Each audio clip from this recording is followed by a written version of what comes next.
refineria na Aruba não está factível mais. Passou, lo que você vai invertir em G, e não está saquele, e não vai competir com Venezuela, qual, by the way, está bezig, está start-up tour sua refineria na Beck, hipermoderno. Botin Guiana está vindo com refineria na grande, com Dubai na invertida em G, com waf na monstruoso. Então, a nós que não está produzindo nem litro de petróleo, quer vir com refineria. Então, não está make muito sense para nós ter essa aqui não.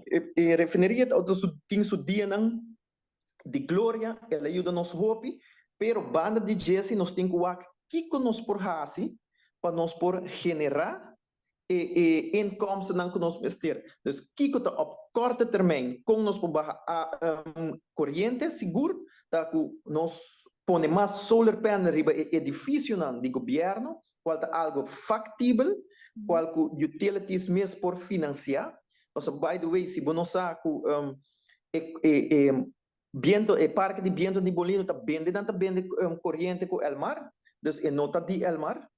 Então, a outra não também com outro parque a trove, então assim também por generar com resources não que nós temos para nos trazer corrente de uma maneira mais barata. Claro, bom, nos corrente a subir, mientras nós está usando menos fuel, para sobre tem hope rende mais, tem solar panels na casa.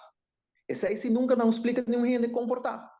Nós está usando menos fuel, mas nos gasolina subir sim. Anterior nós temos que fazer internal audit dentro da companhia aqui, para nós ver em verdade que o rende não aqui está ganhando, de como não gasto não está assim alto, com o preço alto está queda subir e não está baixa. Você imaginava, para mim tem 0 companhia com solar panel.